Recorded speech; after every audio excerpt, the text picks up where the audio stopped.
Hello, everyone. It's Jaden for Student Pages. Hope you're all doing absolutely excellent once again. Welcome back to another Spotlight Session interview. Today, we are here with Frankie Kevich. How are you doing? I'm doing great. Thanks so much for having me. Of course, absolutely our pleasure. So, Frankie, you've got a lot going on, but I think the biggest role that you are known for is Conduit in Apex Legends. I think that's a great place to start, right? I think we ought to talk about that first. So, straight off the bat, what does it mean to you to be part of such a huge gaming franchise? And what's like your favorite memory from playing that character so far? Yeah, I mean, obviously the game is so huge, and I remember when I was auditioning for it, I they give you code names, so I had no idea what it was for. I was just like some shooter, like battle royale, sweet. I get the world. I played enough games and stuff, so I really kind of was like, I'm not gonna get too attached to it, throw it away. They came back with the callback, and it was only in the callback after I had already done like the lines, played around with some of the stuff that they sent me. They were like, yeah, over here at Apex Legends. I was like, excuse me, did you say Apex Legends? And that's when I started sweating and freaking out, like, oh my gosh, well now I really want it. So that was just like a really crazy experience, and I was like, oh man, that's insane. I'm gonna let myself think about it for 2 weeks, and then afterwards, if you didn't get it, you didn't get it. We move on with our lives. You can cry about it. But then it was like 2.5 weeks that they gave me the call, and they were like, you booked it. So that was just it was surreal, even and like knowing that I was going to be part of it. It was really exciting, really scary. I think you hold on to this information for what, like 6, 7 months, maybe sometimes longer, and you're just like twiddling your fingers, like nobody knows. They will know soon, but Yeah. like nobody knows. I can't wait. So yeah, I think that's just it was a really validating experience for somebody that has always grown up and loved video games, and like I understand the fan base behind it. Like I know why people get so attached to these characters, why they get so attached to the world and like the community that you can build off of it. So it was just like really rewarding. Like I myself actually met one of my heroes, Carolina Ravassa. We did our first convention where I was like sitting right next to her, and I was like, man, even before I got into voiceover, I was playing Sombra. Like that was my main. So I'm just like sitting beside her and watching her just like be amazing, interacting with the fans and stuff. And I was like, this is it's truly a dream come true to be in this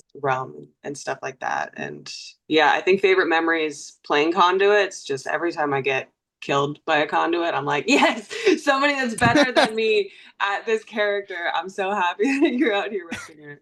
I just got killed by me. Like Yeah, that's exactly. I imagine that's something not many people are able to say, really. Yeah, I'm taunting myself, just being like, "Get at my stats, Capatine." Like, Yeah, because you do have a lot of those voice lines in the game, don't you, that are so like I don't know if snarky is the right word, but I imagine it must be so infuriating to people, and you're almost like rage baiting yourself through the screen. hmm.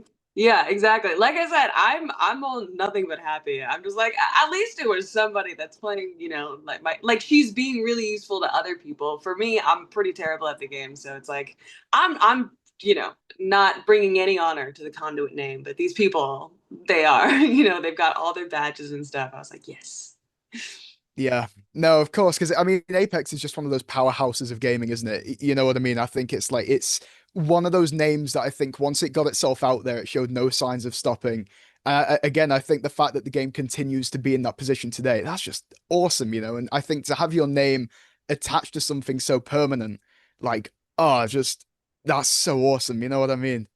Oh yeah, definitely. And I think it's really withstood the test of time because of just like the mechanics of the game itself is so good, and I know, like, seeing some of the online discussions around Apex and stuff of like, we all have our qualms. You'll rage delete it, but it always ends up back somehow, because just Oh, the of game course. itself is so good, and there's really like something rewarding when you're good at it, and that just brings people back to it. And I think also, yeah, they've taken a lot of care with making each character very different and like play a role in the game. So every time they introduce like a new legend, it really does change the dynamic, and it brings something really new and interesting into like what kind of teams you can build off of that with your trios and your duos and stuff. I mean, we're going for the character of Conduit then, because they weren't allowed to tell you the character's name and things like that. What drew you to the role while being very limited in what you were allowed to know about it? You know, were there any similarities between yourself and the character that you thought,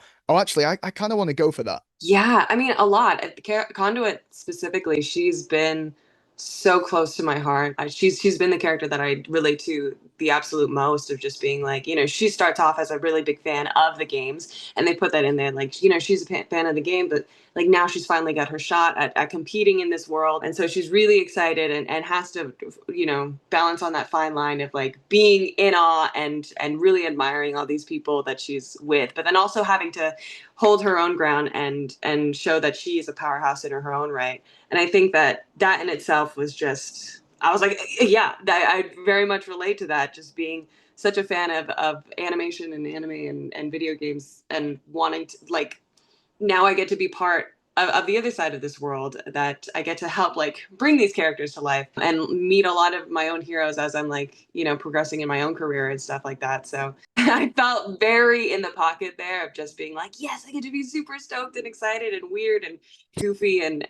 like humor is definitely a coping mechanism for me. So it's like, as she's kind of going through her own struggles, just trying to keep things light, that was something that I was like, yeah, 100%. I definitely really relate. And I'm so happy that I kind of get to go with her on this journey. And she's taken Mm. me on the journey too, I guess. Yeah, you get to let so much of yourself out and you get paid for it. It's a win-win, Yes, It's one of exactly. you can't lose when you're in a situation like that. So I'm curious about the casting process then, because again, coming from sort of an acting film background yourself, how would you say it's different going for a voice acting role compared to an on-screen role? Because you've obviously done both. Yeah, I would say, I mean, I think that there's like a lot of, similarities in the way that they've done it. When you're going through the casting process, first, rounds, you're just kind of throwing whatever you think makes you're like your special connection you have with this character. So like whether it's a little bit of improv, or like maybe this is a very different take that I can take on this character. Yeah, the first round is very much like you get to play around with it a lot and just be creative. And I think that's the same in both on camera and voiceover. When you get to the callback round, I think that, in on camera, sometimes you have a lot more rounds of this, because you have to do chemistry reads, because your storyline is usually so much more intertwined with everybody else's. So you need the right like cast composition for that. For video games, and yeah, like I would say for video games specifically, it's a little more isolated. I would say it's a lot of Mhm. ways your character has these interactions with certain other characters, but usually a lot of the work that you're doing is solo stuff of like, these are the chirps that she's going to go through, her quips and stuff like that. So there wasn't as many rounds, I guess you would say, of like trying you out with like chemistry reads and stuff like that. And I think it's also interesting because, in a video game, you're getting kind of added later. It's almost like being in a guest star in an existing show, where it's like you are getting brought in like as an additional person into like an already established cast, versus like if you're doing a movie that's like ground floor for everybody, and they're all kind of figuring stuff out like that. So yeah, you feel very much like you're getting introduced to like a whole new world, rather than, yeah, starting ground floor. I would say that you Mm. do in some other like pilot reads or movie stuff. Yeah, no, that's interesting. I never considered that. Like you say, especially with video games, live service games that are constantly updated. Yeah, it's like you really are just thrown in, aren't you? I can't believe I never thought of that, because it's such an obvious thing to point out, but you just wouldn't think it. You know what I mean? It's like, yeah, you weren't originally there, but then you are. It's like, yeah, that's totally a different kettle of fish. But right, there's something I really, really want to touch on, because it's kind of it's a semi-personal thing for me, but not really. The VelociPastor 2, right? So Yes. I say semi-personal because like you're set to star in the film, but me and my sister have a running joke about the first film in that it is obviously it has a cult following of being probably one of the most ridiculous concepts ever. And Yeah. as someone who loves making films with stupid concepts, that's sort of like the blueprint. You know what I mean? Yeah. Like films like that, and you know, I forgot what the other one is called. Is it obviously Scary Movie, Dollhouse? Yeah. So, for a film like that, what drew you to a project like that? I imagine there has to be a degree of, oh, it's just such a good bit. Yeah, I actually auditioned for that. We were in the middle of I think the pandemic, and I think or maybe it was just like right after the pandemic, but there was definitely like the actor strike that was still going on. So there was just like not a lot of things going on here. They were actually one of what I think five productions that were like got an interim agreement through SAG-AFTRA to be shooting. So they were one of the only like five productions in the entire East Coast that was working.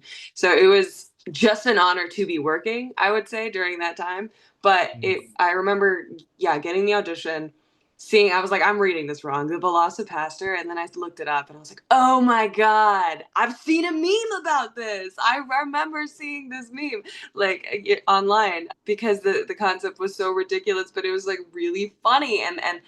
So I had the chance to be able to watch through it and be like, okay, I see the vision, I see the bit. Like it's it's ridiculous, but you have to just fully 110% commit to the bit, you know? And I think that I love to do that in my work. Like I feel like I'm just a very intense person that whether it's like doing something really weird or crazy or doing something really like dark and intense, it's like I loved taking things that far. So I think when I would put a little bit of that into my audition, it resonated with them. Also, I think I improvised some ridiculous stuff in it in my audition, and yeah, I wasn't able to come in for the in-person auditions, which was in New York. So I just did a Zoom, and they were like, "Yeah, we were surprised too. We did not expect you to, to sell us on you through a Zoom call when everybody else came in person. But we just really resonated with your take on this." So that was it. I was really excited having watched the first film, and I was just like, "This is so ridiculous," and it feels freeing in that where it's like, I don't think you can make a wrong move in this. You know, you can either take things like super far or even further, and I don't think it'll be too much, I don't and think it's possible for it to be too much. exactly, and I was like, I love that. I feel like in sometimes other things where you really have to be, you know work really hard to kind of get the tone or like to balance out of just like going a little too far, too ridiculous, and like having to pull back. This one was kind of just like floodgates are open. Go for it. Yeah, I mean, there's only one objective worse idea than making a film about a Velociraptor pasta, and that's making two films about a Velociraptor Yeah. pasta, you know? So I think, yeah, you know, when you land a role like that, it's like, you know what, let's just, Full of- like we've said, committing to the bit, you know, it's all you can do at that point. But yeah. hey, no, I personally love it. As I say, as a big fan of that first film, it's sort of like huge congrats for landing a role like that. And again, being able to actually stick to it. It's like that is, I would not have that level of self, like just being able to sort of say, you know what, I don't know if I'd accept that level of responsibility. It's like you're Yeah. holding up a cultural landmark there. I yeah, it was every and that's the funny thing too is just that everybody on the film they love film. We all love film. Like we are all inspired by the classics and by the greats and everything. But it's like honestly, if you're missing the fun of it, then it's not, and especially when you're in the indie filmmaking world and stuff, like it's just they toe a really great line of being self-aware of like of what it is, but also like this is the best that like things that we can offer while we're working in this phase. It's like watching a really really great improv show where people are pantomiming all of their stuff but like they're just so in it, so I think I'm really excited. I think they've stuck to a lot of the heart that was in the first film, but every place that they were like, oh, we can do something really awesome here, they were like, let's do it. So there's going to be definitely some really, really cool upgrades in quality in some aspects that I'm really excited for people to see. Yeah, no, I don't doubt it. It's going to be absolutely awesome. As I say, I'm personally so excited for it. So I suppose getting a little bit broader then and sort of touching on something more personal to you, when you go for any role, like in any aspects of the work that you do, is there a specific type of character that you like to enact, or do you sort of try and go as broad as possible and take on as many roles from as many, sort of corners as you can? It really also depends that, like, you being submitted by your reps, seeing what auditions come back to you. I do feel like I tend to book more and gravitate more towards like very strong women characters. I think that sometimes I go up for some more like delicate people, but I just don't think that I always fit the bill for that. Like I feel like people like the very kind of tomboy-esque, spunkier character, outspoken characters and stuff like that is kind of where I tend to gravitate towards, and I'm really happy for that because I love to bring to life roles of women that really take agency over themselves and stand up for and be very outspoken. So that's definitely the roles that I love to play and that I am really grateful that I've kind of gotten to play a lot of. I also think like some ethically ambiguous characters are definitely more of the stuff that I'm getting into, especially like this year in some animes that I've done. I think I've done like quite a couple baddies this year, and I'm like, But I that's love got to it. be a You lot of guys see fun. the madness behind my eyes. It's registering. But yeah, Yeah. I don't know how to take that in terms of like as a person, but I think that, like I said, I really love to do kind of like intense roles, because I feel like that's a end of the spectrum just in like expressing yourself that we don't always get to do when we're out in public and stuff. So it kind of unlocks, you get to work through some stuff, I would say, as an actor doing that. Uh, so yeah, I think like these kind of villainous or like anti-hero characters are stuff that I really love to explore too, because I think those are people that inspired me growing up. Like Hugo Weaving and basically anything he does is amazing. But like, growing up on like the Agent Smith thing, I was like, damn, he's really performing out there. So I think, yeah, those are kind of Mm. my where I land for roles. Yeah, no, and I mean, again, if you just look at the list of roles that you've played, that totally, comes across. And again, but you would, wouldn't you? Again, such, diverse and interesting characters to go into. I think you'd be a fool, wouldn't you, to turn them down. I Yeah. mean, so again, given that you've such an expansive background in so many different areas of the creative industry, from your perspective, what do you think's really making it at the minute, and what do you think? Again, there's no rule book, is there? But what do you think is currently performing well in the industry in general? What kind of stories do you think are going? That's why people are resonating to these stories. Yeah. There seems to be quite a lot of remakes or sequels going around here. I don't know if you've noticed that. No, I I mean have.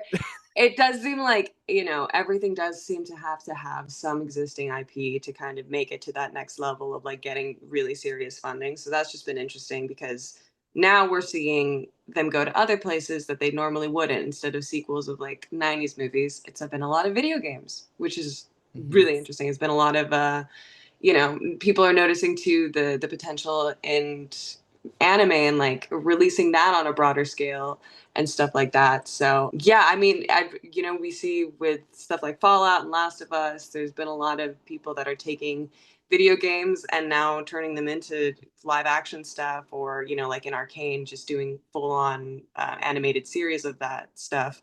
So yeah, I mean that's been really cool of just being like, oh, we've been in like the video game space. Now we're finally getting like blockbuster recognition. That's really cool. So yeah, I mean, I hope to be able to traverse both of those worlds is my goal because I love to do the sci-fi stuff and things like that. But yeah, I would say a lot of as they're kind of remaking a lot of the video games that have been big for the past like decades. It's been interesting in the video game space to see how much indie developers are really like making really big impressions on this stuff and like making really like artwork and interesting ways to tell a story. Like I know Silk Song was so huge this year. Hades Oh yeah. technically Hades 2 I think is still an indie developer. So, like all these indie games are also really taking off and they're hot things that all the voice actors are like, I really want to be a part of. Yeah, no, 100%. And again, with the amount of adaptations as well, like, we've recently had Minecraft, haven't we? And then we had Five Yeah. Nights at Freddy's. It's like, oh, and these are on huge screens as well. Yeah. And again, I'm sure it's the same for you. Isn't it odd to see franchises that sort of started so, small? Like I say, I grew up personally on those two franchises, and to now see them on huge silver screens, sorry, it's like, it is bizarre, isn't it? Because you never really thought this would reach this. And again, Cyberpunk Edge Runners, for example, as well. Oh my Like, God. like you say, just so many incredible video game projects now being translated into different forms of media. And to an outsider's perspective, it's sort of like maybe you wouldn't have seen it coming. But to those of us that have been in that space, it is so obvious that these stories would work for transcendental story between different mediums. It Yeah. was always there. It's just now they're finally cashing in on it. Exactly. I feel like in video games, instead of having to like compact everything into like a tight two, like, oh my gosh, 3 hours was a really long movie. It's like, yeah, well, I spent 200 hours in this video game, like with these characters, Mm, with developing, like seeing every single mission and all these different facets of it. It's like you get to have so much more time with these stories and these characters in video games that like by the time you get to the writing stage in terms of uh, filming and stuff, it's just like yeah, all of it is right there. You just have to just take your pick. So it yeah, and the yeah. way that they tell the story too is just it's so interesting and weird in video games. Like you always have like a linear storyline, but sometimes you as the player get to be so much more involved in what path they take in a lot of these like narrative stories and that I think is just like a really cool, unique experience with video games. Yeah. No, yeah, because again, it is so much more personal, isn't it? No, 100% agree. Yeah, absolutely. So I think let's angle it now. Obviously, with us being student pages, we like to give students advice on how they can break into certain industries. With again, obviously, you cover so much ground in the creative industry, but given your own background and where you are now, what's the main piece of advice you can give students who want to break into the sort of career that you're doing? I actually, um, I did a lot of drama and theater stuff in high school, but I took a break while I was going through college, and it wasn't until I um, transferred to UCLA and joined the LCC, which was like the UCLA's Asian American Theater Department there, that I really started toying with the idea again of like pursuing acting out of school, like when I really start to hit the workforce and everything. So, yeah, I mean, college was such an important time for me to explore, to like really push myself out of my comfort zone. And especially in this industry that is so creative and so collaborative. And also, you're going to have to do everything. It took a while of like spaghetti thrown at the wall to see what really stuck. Um, and so I was doing acting, I was doing writing stuff, I was acting in like other people's, but I was doing behind the camera stuff for like a lot of other people's short films, and all at the same time doing acting classes, doing improv classes, doing like voiceover classes, just really trying and educating myself as best as I could, and I reached out a lot to like alumni of mine, especially alumni of my theater company, of being like, you are actively working in this industry, and I'd love to know more about like your journey in that. Like, what's advice that you could do? And really taking it, I feel like, and especially me when I've caught up with people that are also in that position of like wanting to learn more about what I did and stuff like that. And I'm like, well, it was a lot of tough like work. It was a lot of like Mm. researching and reaching out and auditioning for like smaller and smaller things and using all of that to leverage into getting better agents, getting bigger things. Um, and I think sometimes it scares people off of just being like, oh my God, that's so much that you have to like really commit to. And I know it sounds daunting, but it's really like taking advantage of the network that you have, being curious, being humble, and like,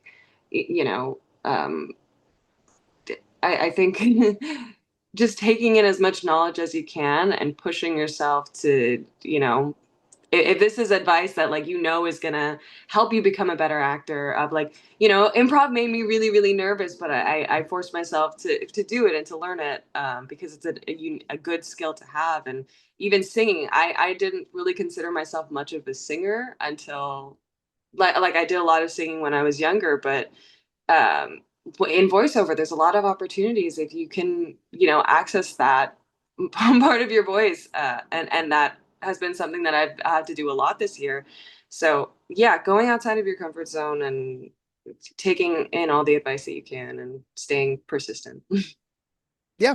No, honestly, absolutely fantastic advice there. Yeah, just actually taking on board what you're being told, because I think it is so easy, isn't it, just to sort of be told something, even if it's from someone you know has experience, and go, yeah, but that doesn't really apply to me. I don't know whether I Yeah. want to, you know what I mean? But no, there's always something to be taken away, isn't there? And yeah, I think that's, such an important thing to note there. So yeah, fantastic advice. Yeah. Um, right. This is a bit of an open-ended one. I think you can realistically interpret this however you want to. In the industry, that you're in the creative industry in general, what's something that you'd like to see change going forward? Just as I say, as a whole. Yeah. Wow. Oh, that's a really good question. I mean, I think, as I mentioned, it's really cool when we do see very original stories that are being told that are, not always like remakes and stuff like that. I think it connects with us, and especially gives you an opportunity of looking at kind of like the world that we're in now, rather than like a world that has existed before and then trying to readapt that into the kind of space we are. But it's like we're in such an interesting transitional time period of the world right now that I think there's plenty of stories to be heard in that space Yeah. that I would like to see, rather than maybe a remake of something that really struck a chord with the previous generation. So I think that would be really really great. That's kind of what I would love to see more in this timeline. Yeah. No, 100%. Yeah, because we do need different stories now. I think we are reaching a point where it gets harder, doesn't it, to tell new original stories without it feeling like it's ribbing off of something else. Mm-hmm. But again, it's like I think there are an endless amount of stories to be told realistically. So I think if they're told in the right way, and with maybe original execution as well, with the amount of mediums of storytelling there is now, it's like I just think there's so many avenues for it. So yeah, I absolutely think the opportunity's there. Just Mm-hmm. kind of needs to be embraced, or taken advantage of. I think that's, Yeah. yeah. No, I 100% agree.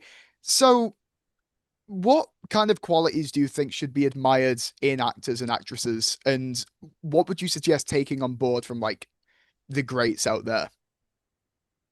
Yeah. I remember reading through Steve Martin's book, and it was when I was like almost finished college, and I was like, I really should start, getting a head start on auditioning and like trying to put myself out there as an actor and everything. And I remember, yeah, reading through his book, and I think Bryan Cranston was another one that I read through, that they were like talking about just doing everything. So I think just being open and being fearless and being persistent are the big things that I've taken. Of just like, if you are constantly making yourself a better performer and you're constantly putting yourself out there for people to see, then the luck will come if you're just consistent enough, is what I've learned. And yeah, I mean, constantly trying to better yourself. I think hearing, reading through Steve Martin, just being like, wait, you were doing the banjo and doing comedy, and also having like a life out of that. It's so much to juggle, and like I said, sometimes Oh it can yeah. feel overwhelming. So it's like, if I think following what really makes you happy and like things that you're passionate about, I think is so important in this journey. And that's the thing for me. I'm like, I will happily slog through so many voiceover auditions just to book one of these roles, because like every role to me is super cool and like super interesting. That I'm like, I'm really like, I'm stoked to be part of every project that I get, that I book.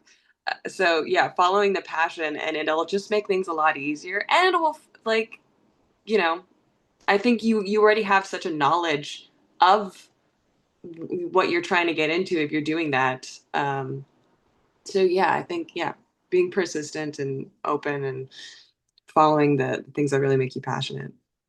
And it all pays off in the end Yeah. with any luck, of course. Yeah. So I've got two pretty huge questions to end us off here. First of all, to you, what does the dream role or set look like? You know, if you could pluck a role out of the sky, what would it be for you? And also, out of the things you have done, what's been your proudest achievement to date? Um, I think that, yeah, if I had to just like pluck a roll out of the sky, I think getting to do like if they did do a live action remake of any of the games that I have been part of, to get to reprise one of those roles, and to be part of the ones that like brought it to screen, because I love the worlds that we create in, the video game world and stuff like that. And I think that they work so well, especially in that like sci-fi fantasy stuff. So I'm like, ah, and if they made like any of my characters into that, that would be a really big dream of mine. And I also am like directing. Like I directed a recent Fringe Festival piece that we have since been trying to turn into like a feature film script, and it's very anti-hero superhero in this like like dystopian futuristic world. It's called Nyx, and I was like, this is so cool, and I really hope that at some point we're able to like really get this done. Because I really love to direct. That's like something new that I found in my journey, and so getting to direct a piece that I also can kind of be a part of, that would be a real dream come true for me. So I think those two, and then. I'm sorry, what was the second question again? Just out of everything you have done, what would you say is your Oh, like proudest achievement? yeah. It's a I, tricky one, obviously, because there's a lot there, isn't there? yeah. There's a couple really cool things that are coming up too that I'm really excited for people to see that stuff. I don't know. It's like I was really proud of the work that we did in Silent Hill F this year too. That was very, very exciting. But I think at the end of the day, just the Conduit has been the closest character to my heart, that I think it's just like that experience that I got to have with her is kind of unreal, you know. It's nothing like anything I've had since, because I think she was my first. She was my first like really big one. So yeah. Yeah. And for a character that's touched so many people and, so many people can relate to and so many people have embraced as well, that's got to play a huge part, like you said, just knowing it's like, damn, Yeah. people love this character. It's like Yeah. that. Yeah. Yeah. No, that is totally cool. And you said there's stuff you've done that, isn't out yet. I'm assuming there's nothing you're allowed to tell us, no exclusive. No, they can't. I'm unfortunately not able to, but NDAs are actually yeah. my biggest op in these interviews, honestly. It's like, Yes, I imagine so, because everyone's like, yeah, there's something that was like really cool, but I can't talk about it. I'm But out I'm here looking for always the excited to be back clickbaity and tell you title. I'm like this. no, because they're paying attention, and yeah, I think for Silent Hill app that was like a really big scary thing of just like, it's so story driven. I don't want to say anything that's gonna spoil it. Like holding on to these secrets are taking a little bits of our soul. I promise you. We're like, we want to share. But, Doesn't surprise me in the slightest. Does sound like an absolute nightmare. But honestly, Frankie, thank you ever so much for everything you've shared with us. It's been absolutely awesome talking to you. You've done yeah. so much awesome work that means so much to so many people. And you, obviously, like you said, you've got so much stuff on the horizon. It's really exciting times for you. So thank you for taking the time to speak to me. And yeah, thank you so much. Thank you so much for having me. This was so much fun. It was a pleasure. No, thank you very much.